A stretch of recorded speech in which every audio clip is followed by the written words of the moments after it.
ಅಪರ್ಣ ಬೆಳಿಗ್ಗೆ ಬೇಗ ಎದ್ದು ತನ್ನ ಕೆಲಸಗಳನ್ನೆಲ್ಲ ಮಾಡಿ ಕೊನೆಗೆ ಉಳಿದಿರುವ 4 ಪಾತ್ರೆಗಳನ್ನು ತೊಳೆಯುತ್ತಿರುತ್ತಾಳೆ. ಅವಳು ಏನನ್ನೋ ಯೋಚನೆ ಮಾಡುತ್ತಾ ಪಾತ್ರೆ ತೊಳೆಯುತ್ತಿರಬೇಕಾದರೆ ಅಲ್ಲೇ ಇರುವ ಕಿಟಕಿಯ ಮೂಲಕ ಹೊರಗಡೆ ನೋಡುತ್ತಾಳೆ. ಅಲ್ಲಿ ಅಂಗಳದಲ್ಲೆಲ್ಲ ರಾಶಿ ರಾಶಿ ಹುಲ್ಲು ಬೆಳೆದಿರುತ್ತೆ. ಅವಳು ಆ ಹುಲ್ಲನ್ನೆಲ್ಲ ಕಟ್ ಮಾಡಿ ಅಂಗಳಾನ ಕ್ಲೀನ್ ಮಾಡ್ಬೇಕಂತ ಅಂದ್ಕೋತಿರ್ತಾಳೆ. ಆಗ ಅಲ್ಲಿಗೆ ಅವಳ ಗಂಡ ರವಿ ಬರ್ತಾನೆ. ಆಗ ಅವಳು, ರೀ, ಅಂಗಳ ನೋಡಿದ್ರ ರಾಶಿ ರಾಶಿ ಹುಲ್ಲು ಬೆಳೆದು ಅಲ್ಲಿ ಕಾಲಿಡೋಕೂ ಕೂಡ ಹೆದರಿಕೆಯಾಗುತ್ತೆ. ನೋಡೋಕು ಎಷ್ಟು ಅಸಹ್ಯವಾಗಿ ಕಾಣಿಸ್ತಿದೆ ನೋಡಿ. ನಾನು ನಿಮ್ಹತ್ರ 1000 ಸಲ ಬಡ್ಕೊಂಡಿದ್ದೀನಿ. ಸಂಡೇ ರಜೆ ಇದ್ದಾಗ ಇಡೀ ದಿನ ಮಲಗಿ ನಿದ್ದೆ ಮಾಡ್ತೀರಾ, ಆದ್ರೆ ಆ ಕೆಲಸನ ಮಾತ್ರ ಮಾಡೋದಿಲ್ಲ. ಎಲ್ಲ ನಾನೇ ಮಾಡಿ ಸಾಯ್ಬೇಕಂತ ಬಡ್ಕೋತಾಳೆ. ಆಗ ಅವಳ ಹತ್ತಿರ ಬಂದ ರವಿ ಅವಳ ಕೆಂಪು ಹೂವನ್ನು ಅದುಮುತ್ತಾ, ಏನೇ ನಂಗೆ ಬೈತೀಯಾ ನೀನು? ಅಂಗಳದಲ್ಲಿರೋ ಹುಲ್ಲು ಕಟ್ ಮಾಡೋದು ಹಾಗಿರ್ಲಿ, ಮೊದ್ಲು ನಿನ್ನ ಕಾಚಾದೊಳಗೆ ರಾಶಿ ರಾಶಿ ಬೆಳೆದಿರೋ ಹುಲ್ಲನ್ನ ಕಟ್ ಮಾಡು. ಅದೆಷ್ಟು ಅಸಹ್ಯವಾಗಿ ತೋರುತ್ತೆ ಗೊತ್ತಾ? ಎಲ್ಲ ಹೆಂಗಸರು ಆ ಜಾಗವನ್ನ ಎಷ್ಟು ಕ್ಲೀನ್ ಮಾಡಿ ಇಟ್ಕೋತಾರೆ. ನೀನೂ ಇದೀಯಾ? ಇವತ್ತು ಸಂಜೆ ನಾನು ಬರೋಕ್ಕಿಂತ ಮುಂಚೆ ಅದನ್ನ ಪೂರ್ತಿ ಕ್ಲೀನ್ ಮಾಡಿ ನಯಸ್ಸಾಗಿ ಮಾಡಿಡು. ನಾಳೆ ಸಂಡೆಯಾಗಿರೋದ್ರಿಂದ ಇವತ್ತು ರಾತ್ರಿ ಪೂರ್ತಿ ಎಂಜಾಯ್ ಮಾಡೋಣ ಅಂತಾನೆ. ಮತ್ತು ಅವಳ ದೊಡ್ಡ ಬಲೂನುಗಳನ್ನು ಹೊರಗೆ ತೆಗೆದು ಸುಮಾರು ಹೊತ್ತು ಅದರ ಜೊತೆ ಆಟ ಆಡಿ ಹಾಲು ಕುಡಿದು, ನನಗೆ ಆಫೀಸಿಗೆ ಟೈಮ್ ಆಗ್ತಿದೆ, ನಾನು ಹೊರಡ್ಬೇಕು ಅಂತ ಗಡಿಬಿಡಿಯಲ್ಲಿ ಹೊರಡ್ತಾನೆ. ಅವಳ 2 ಕೆಂಪು ಬಂಡೆಗಳ ಸಂದಿಯಲ್ಲಿ ನೀರು ಉಕ್ಕಿ ಉಕ್ಕಿ ಬಂದರೂ ತನ್ನನ್ನು ತಾನು ಕಂಟ್ರೋಲ್ ಮಾಡಿಕೊಂಡ ಅಪರ್ಣ ಇನ್ನೂ ಹಾಸಿಗೆಯಿಂದ ಏಳದ ತನ್ನ 6 ವರ್ಷದ ಮಗನನ್ನ ಏಳಿಸೋಕೆ ಅವನ ಕೋಣೆಗೆ ಹೋಗ್ತಾಳೆ. ನಂತರ ಅವನನ್ನ ಏಳಿಸಿ ಹಲ್ಲುಜ್ಜಿಸಿ ಸ್ನಾನ ಮಾಡಿಸ್ತಾಳೆ. ನಂತರ ಶಾಲೆ ಯೂನಿಫಾರ್ಮ್ ಹಾಕಿ ಪುಸ್ತಕವನ್ನೆಲ್ಲ ಬ್ಯಾಗಿಗೆ ತುಂಬಿ ಡೈನಿಂಗ್ ಟೇಬಲ್ ಹತ್ತಿರ ತರ್ತಾಳೆ. ನಂತರ ಅವನಿಗೆ ತಿಂಡಿ ಬಡಿಸಿ ಹೊಟ್ಟೆ ತುಂಬಾ ತಿಂಡಿ ತಿನ್ನಿಸ್ತಾಳೆ. ಸರಿಯಾದ ಸಮಯಕ್ಕೆ ಶಾಲೆ ಬಸ್ ಬಂದು ಹಾರ್ನ್ ಹಾಕುತ್ತದೆ. ಆಗ ತನ್ನ ಮಗನಿಗೆ ಬ್ಯಾಗ್ ಹಾಕಿದ ಅಪರ್ಣ ಅವನನ್ನು ಬಸ್ ಹತ್ತಿಸಿ ಮನೆಗೆ ಬರುತ್ತಾಳೆ. ಈಗ ಮನೆಯಲ್ಲಿ ಯಾರೂ ಇಲ್ಲ. ಟಿವಿ ಆನ್ ಮಾಡಿದ ಅವಳು ತಟ್ಟೆಗೆ ತಿಂಡಿ ಹಾಕೊಂಡು ಟಿವಿ ನೋಡುತ್ತಾ ತಿಂಡಿ ತಿನ್ನುತ್ತಾಳೆ. ತಿಂಡಿ ತಿನ್ನುವಾಗ ಗಂಡ ಹೇಳಿ ಹೋದ ಮಾತುಗಳೇ ಅವಳ ಮನಸ್ಸಲ್ಲಿ ಓಡಾಡುತ್ತಿರುತ್ತದೆ. ಹೌದಾ, ನಿಜವಾಗ್ಲೂ ಅದಷ್ಟು ಗಲೀಜಾಗಿ ಕಾಣಿಸತ್ತಾ?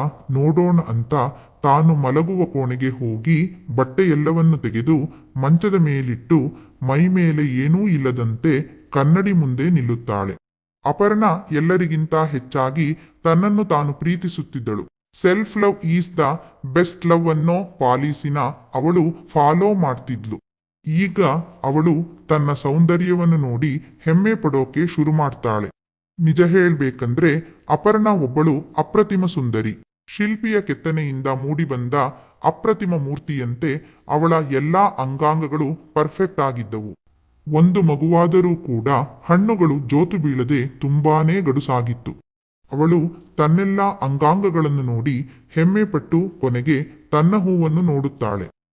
ನಿಜವಾಗಲೂ ಅವಳ ಹೂವಿನ ಬಣ್ಣ ಕೆಂಪು, ಆದರೆ ಈಗ ಅದರ ಮೇಲೆ ಸಾಕಷ್ಟು ಹುಲ್ಲುಗಳು ಬೆಳೆದು ಕೆಂಪು ಹೂವಿನ ಸೀಳು ಕಾಣಿಸುತ್ತಿರಲಿಲ್ಲ. ಅದನ್ನು ನೋಡೋಕೆ ಅವಳಿಗೆ ಅಸಹ್ಯ ಆಗ್ತಿತ್ತು. ಹೌದು, ನನ್ನ ಗಂಡ ಹೇಳಿದ್ದು ಸರಿ ಅಂತನ್ನಿಸಿ ಈಗಲೇ ಹೋಗಿ ಹುಲ್ಲುಗಳನ್ನೆಲ್ಲ ಕ್ಲೀನ್ ಮಾಡ್ಬೇಕಂತ ಅಂದ್ಕೊಂಡು ಬಾತ್ರೂಮಿಗೆ ಹೋಗ್ತಾಳೆ. ಅಲ್ಲಿರುವ ಶೇವಿಂಗ್ ಬ್ಲೇಡ್ ಅನ್ನು ತೆಗೆದು ಎಲ್ಲವನ್ನೂ ಕ್ಲೀನ್ ಮಾಡಿ ನಯಸ್ಸು ಮಾಡಬೇಕು ಅಂದ್ಕೊಂಡು ಬ್ಲೇಡ್ ಅನ್ನು ಹೂವಿನ ಮೇಲೆ ಇಟ್ಟಾಗ ಅವಳಿಗೆ ಭಯ ಆಗೋಕೆ ಶುರುವಾಗುತ್ತೆ. ಈ ಮೊದಲೇ 1 ಸಲ ಹುಲ್ಲನ್ನು ಬೋಳಿಸಲು ಹೋಗಿ ಅವಳ ಹೂವಿನ ಮೇಲೆ ಗಾಯವಾಗಿ ರಕ್ತ ಸುರಿದಿತ್ತು. ಅದರಿಂದ ಅವಳಿಗೆ ಪ್ರತಿದಿನ ಗಾಯ ಗುಣವಾಗುವವರೆಗೆ ಪೈಪಿನಿಂದ ಉಪ್ಪು ನೀರು ಬಿಡಲು ಕಷ್ಟವಾಗುತ್ತಿತ್ತು. ಹೂವಿನಿಂದ ಉಪ್ಪು ನೀರು ಹೊರಗೆ ಬರುತ್ತಿರುವಂತೆ ಅವಳಿಗೆ ತುಂಬಾನೇ ನೋವಾಗುತ್ತಿತ್ತು. ಜೀವ ಹಿಂಡಿದಂತೆ ಭಾಸವಾಗುತ್ತಿತ್ತು. ಅದನ್ನೆಲ್ಲ ನೆನೆದು ಹೆದರಿದ ಅಪರ್ಣ ಬ್ಲೇಡನ್ನು ಅದಿದ್ದ ಜಾಗದಲ್ಲೇ ಇಡುತ್ತಾಳೆ ಮತ್ತು ತನ್ನ ಗಂಡನ ಟ್ರಿಮ್ಮರಿನ ಮೂಲಕ ಎಲ್ಲಾ ಕ್ಲೀನ್ ಮಾಡಲು ನಿರ್ಧರಿಸ್ತಾಳೆ. ಹಾಗಾಗಿ ಅವಳು ಅವನಿಗೆ ಕಾಲ್ ಮಾಡಿ ಟ್ರಿಮ್ಮರ್ ಎಲ್ಲಿದೆ ಅಂತ ಕೇಳ್ತಾಳೆ. ಆಗ ಅವನು ನಗುತ್ತಾ, ಹೇ ಹುಚ್ಚಿ, ಅದು ಗಡ್ಡ ತೆಗಿಯೋಕಿರೋದು ಕಣೆ, ನಿನ್ನ ಹೂವಿನ ಮೇಲಿರೋ ಹುಲ್ಲುಗಳನ್ನು ಕಟ್ ಮಾಡೋಕಿರೋದಲ್ಲ ಅಂತಾನೆ. ಆಗವಳು ಎಲ್ಲಿದೆ ಹೇಳ್ರಿ ಪ್ಲೀಸ್ ಅಂತಾಳೆ. ಆಗ ಅವನು ಬಾತ್ರೂಮಲ್ಲಿ ಬ್ಲೇಡಿದೆ ನೋಡು, ಅದನ್ನ ಯೂಸ್ ಮಾಡು, ಎಲ್ಲ ಕ್ಲೀನಾಗಿ ಕಟ್ಟಾಗಿ ನಯಸಾಗುತ್ತೆ ಅಂತಾನೆ. ಆಗವಳು ನನ್ಗೆ ಅದರಿಂದ ಕಟ್ ಮಾಡೋಕೆ ತುಂಬಾನೇ ಭಯ ಆಗುತ್ತೆ. ಅಲ್ಲಿ ಗಾಯ ಏನಾದ್ರೂ ಆದ್ರೆ ನಾನು ವಾರವಿಡೀ ಹಿಂಸೆ ಅನುಭವಿಸ್ಬೇಕಾಗುತ್ತೆ. ಜೊತೆಗೆ ರಾತ್ರಿ ನಿಮಗೆ ನನ್ನ ಹೂವಿಗೆ ಮಾಡೋಕು ಕೂಡ ಆಗಲ್ಲ. ದಯವಿಟ್ಟು ಎಲ್ಲಿದೆ ಹೇಳ್ರಿ ಅಂತಾಳೆ. ಆಗ ಅವನು ಚಿನ್ನ, ನನ್ನ ಟ್ರಿಮ್ಮರ್ ಹಾಳಾಗಿದೆ ಕಣೆ, ಅದು ಸರಿಯಾಗಿ ವರ್ಕ್ ಆಗ್ತಿಲ್ಲ, ಬೇಕಿದ್ರೆ ಟ್ರೈ ಮಾಡು ಅಂತ ಹೇಳಿ ಟ್ರಿಮ್ಮರ್ ಇರೋ ಜಾಗಾನ ಹೇಳ್ತಾನೆ. ಅವಳು ಟ್ರಿಮ್ಮರ್ ಅನ್ನ ಚಾರ್ಜ್ಗೆ ಹಾಕಿ ಮತ್ತೆ ಪುನಃ ಬಾತ್ರೂಮಿಗೆ ಬಂದು ಹುಲ್ಲುಗಳನ್ನು ಬೋಳಿಸಲು ಟ್ರೈ ಮಾಡ್ತಾಳೆ. ಆದ್ರೆ ಆ ಟ್ರಿಮ್ಮರ್ ವರ್ಕ್ ಆಗಲ್ಲ. ಅವಳಿಗೀಗ ಏನ್ ಮಾಡೋದಂತ ಗೊತ್ತಾಗಲ್ಲ. ಸುಮಾರು ಹೊತ್ತು ಯೋಚನೆ ಮಾಡಿದ ಮೇಲೆ ಸೀದಾ ಪಕ್ಕದ ಮನೆ ನೀಲಕ್ಕನ ಮನೆಗೆ ಹೋಗ್ತಾಳೆ. ಅಲ್ಲಿಗೆ ಹೋಗಿ ಹೊರಗಡೆಯಿಂದಲೇ ಅಕ್ಕ ಅಕ್ಕ ಅಂತ ಕೂಗ್ತಾಳೆ. ಆಗ ನೀಲಕ್ಕನ ಮಗ ಚೇತನ್ ಹೊರಗೆ ಬರ್ತಾನೆ. ಆಗ ಅಪರ್ಣ ನೀಲಕ್ಕ ಇಲ್ವಾ ಅಂತ ಕೇಳ್ತಾಳೆ. ಆಗವನು ಇಲ್ಲ, ಅವಳು ಕೆಲಸಕ್ಕೆ ಹೋಗಿದ್ದಾಳೆ, ಬರೋದು ಸಂಜೆಯಾಗುತ್ತೆ ಅಂತಾನೆ. ಆಗವಳು ಓ ಹೌದಾ, ಏನಿಲ್ಲ, ನಿನ್ನತ್ರ ಟ್ರಿಮ್ಮರ್ ಇದ್ರೆ ಕೊಡ್ತೀಯಾ, ನಾಳೆ ಕೊಡ್ತೀನಿ ಅಂತ ಹೇಳ್ತಾಳೆ. ಅದನ್ನ ಕೇಳಿಸಿಕೊಂಡ ಚೇತನ್ನಿನ ಮನಸ್ಸು ಎಲ್ಲೆಲ್ಲೋ ಹರಿದಾಡೋಕೆ ಶುರುವಾಗುತ್ತೆ. ನಿಮಗ್ಯಾಕೆ ಬೇಕು ಟ್ರಿಮ್ಮರ್ ಅಂತ ಕೇಳ್ತಾನೆ.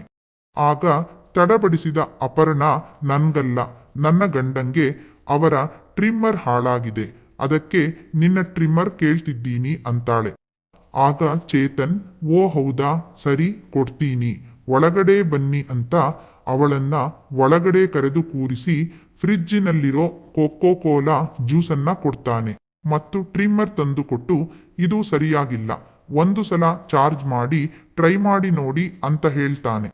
ಅವಳು ಓಕೆ ಅಂತ ಹೇಳಿ ಟ್ರಿಮ್ಮರ್ ತಗೊಂಡು ಮನೆಗೆ ಬರ್ತಾಳೆ. ಅವಳು ಮನೆಗೆ ಬಂದವಳೆ ಟ್ರಿಮ್ಮರ್ ಚಾರ್ಜ್ಗೆ ಹಾಕ್ತಾಳೆ. ಅದು ಫುಲ್ ಚಾರ್ಜ್ ಆದ ನಂತರ ಬಾತ್ರೂಮ್ಗೆ ಹೋಗಿ ನೈಟಿ ಮತ್ತು ಲಂಗ ಮೇಲಕ್ಕೆತ್ತಿ ಹುಲ್ಲುಗಳನ್ನು ತೆಗೆಯೋಕೆ ಶುರು ಮಾಡ್ತಾಳೆ.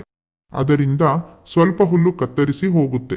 ಅಷ್ಟರಲ್ಲಿ ಟ್ರಿಮ್ಮರ್ ಆಫ್ ಆಗುತ್ತೆ. ಎಷ್ಟು ಆನ್ ಮಾಡೋಕೆ ನೋಡಿದ್ರೂ ಆನ್ ಆಗಲ್ಲ. ಇತ್ತ ಚೇತನಿಗೆ ಡೌಟ್ ಬಂದು ಅವನು ಅವಳ ಮನೆಗೆ ಬರ್ತಾನೆ. ಬಂದು ಆಂಟಿ ಅಂತ ಕರೀತಾನೆ. ಆಗ ಅಪರ್ಣ ಟ್ರಿಮ್ಮರ್ನ ಅಲ್ಲೇ ಬಿಟ್ಟು ಹೊರಗ್ ಬರ್ತಾಳೆ ಮತ್ತು ಅವನನ್ನು ನೋಡಿ ಏನಾದ್ರೂ ಬೇಕಿತ್ತಾ ಅಂತ ಕೇಳ್ತಾಳೆ. ಆಗ ಅವನು ನನ್ನ ಟ್ರಿಮ್ಮರ್ ಸ್ವಲ್ಪ ಕೊಡಿ ಆಂಟಿ, ಅದ್ರಲ್ಲಿ ಸ್ವಲ್ಪ ಡಿಫಾಲ್ಟ್ ಇದೆ, ನಾನು ಸರಿ ಮಾಡಿ ಈಗಲೇ ಕೊಡ್ತೀನಿ ಅಂತಾನೆ. ಆಗ ಅವಳು ನನ್ನ ಗಂಡಂಗೂ ಟ್ರಿಮ್ಮರ್ ಸರಿ ಮಾಡೋಕೆ ಗೊತ್ತಿದೆ, ಸಣ್ಣ ಪುಟ್ಟ ತೊಂದ್ರೆ ಇದ್ರೆ ಅವರೇ ಸರಿ ಮಾಡ್ಕೋತಾರೆ ಅಂತಾಳೆ. ಆಗ ಚೇತನ್ ಪರವಾಗಿಲ್ಲ, ನಾನೇ ಮಾಡ್ತೀನಿ, ಟ್ರಿಮ್ಮರ್ ಕೊಡಿ ಅಂತಾನೆ. ಅವಳಿಗೆ ಬೇರೆ ದಾರಿ ಇಲ್ಲದೆ ಟ್ರಿಮ್ಮರ್ ತಂದು ಕೊಡ್ತಾಳೆ. ಅದರಲ್ಲಿ ಅವಳು ಬೋಳಿಸಿದ ಅವಳ ಹೂವಿನ ಕೂದಲುಗಳು ಹಾಗೇ ಇತ್ತು. ಅದನ್ನು ನೋಡಿದ ಅವನು ಏನಾಂಟಿ ಇದು, ನಾನು ಗಡ್ಡ ತೆಗೆಯೋಕೆ ಕೊಟ್ರೆ ನೀವು ಇದ್ರಿಂದ ಏನೇನೋ ತೆಗ್ದಿದ್ದೀರಲ್ಲ ಅಂತಾನೆ. ಆಗವಳು ಇರೋ ಎಲ್ಲ ವಿಷಯಾನ ಹೇಳುತ್ತಾಳೆ. ಇಷ್ಟೇನಾ ಆಂಟಿ, ನೀವು ಒಪ್ಪಿದ್ರೆ ನಿಮ್ಮ ಹೂವಿನ ಮೇಲಿರೋ ಎಲ್ಲಾ ಹುಲ್ಲುಗಳನ್ನು ನಾನೇ ತೆಗಿತೀನಿ, ಏನೂ ಗಾಯ ಮಾಡಲ್ಲ, ನನ್ನನ್ನು ನಂಬಿ ಅಂತಾನೆ. ಅವನ ಮಾತುಗಳನ್ನು ಕೇಳಿಸಿಕೊಂಡ ಅಪರ್ಣಾಳಿಗೆ ನಾಚಿಕೆಯಾಗಿ ಇದುವರೆಗೂ ನನ್ನ ಗಂಡ ಬಿಟ್ಟರೆ ನನ್ನ ಹೂವನ್ನ ಯಾರೂ ನೋಡಿಲ್ಲ, ಅದೆಲ್ಲ ಬೇಡ ಕಣೋ ಅಂತಾಳೆ. ಆಗ ಅವನು ಏನಾಗಲ್ಲ ಆಂಟಿ, ನಾನು ಅದನ್ನ ತೆಗೆದು ಮನೆಗೆ ಹೋಗ್ತೀನಿ, ನೀವು ನನ್ಗೆ ಆ ಕೆಲಸ ಮಾಡಿದ್ದಕ್ಕೆ ಬೇಕಾದ್ರೆ ಹಣ ಕೊಡಿ ಅಂತಾನೆ. ಅವನು ಯಾಕೆ ಆ ರೀತಿ ಹೇಳುತ್ತಿದ್ದಾನೆ ಅಂದ್ರೆ ಅವನಿಗೆ ಅವಳೆಂದರೆ ತುಂಬಾನೇ ಇಷ್ಟ. ಅವಳ ಹೂವನ್ನು ನೋಡಿ ಒಂದು ಸಲನಾದರೂ ಅದಕ್ಕೆ ಮಾಡಿ ಮಜಾ ಅನುಭವಿಸಬೇಕಂತ ಎಷ್ಟೋ ದಿನದಿಂದ ಪ್ಲಾನ್ ಮಾಡುತ್ತಿದ್ದ. ಈಗ ಬಿಟ್ಟರೆ ಇಂಥ ಚಾನ್ಸ್ ಮತ್ತೆ ಸಿಗಲ್ಲ ಅಂದುಕೊಂಡ ಅವನು ಈ ರೀತಿ ಪ್ಲಾನ್ ಮಾಡಿದ್ದ. ಅವಳು ಸರಿ ಅಂತ ಒಪ್ಕೊಂಡು ಬಾತ್ರೂಮಿನಲ್ಲಿ ಒಂದು ಸ್ಟೂಲಿನ ಮೇಲೆ ಕೂತ್ಕೊಂಡು ಸೀರೆ ಮತ್ತು ಲಂಗಾನ ಮೇಲಕ್ಕೆತ್ತಿ ಅವಳ ಹೂವನ್ನು ತೋರಿಸುತ್ತಾಳೆ. ಅದನ್ನು ನೋಡಿದ ಅವನ 7 ಇಂಚು ಉದ್ದದ ಪೈಪಿನಲ್ಲಿ ನೀರು ಚಿಮ್ಮಿ ಹರಿಯುತ್ತದೆ. ಅವನ ಮೈಯೆಲ್ಲ ನಡುಗೋಕೆ ಶುರುವಾಗುತ್ತದೆ. ನಂತರ ಧೈರ್ಯ ಮಾಡಿಕೊಂಡು ಅವಳ ಹೂವಿನ ಮೇಲೆ ಸೋಪನ್ನು ಹಚ್ಚಿ ನೊರೆ ಮಾಡಿ ಬ್ಲೇಡಿನ ಸಹಾಯದಿಂದ ಮೆಲ್ಲಗೆ ಬೋಳಿಸಲು ಶುರು ಮಾಡುತ್ತಾನೆ.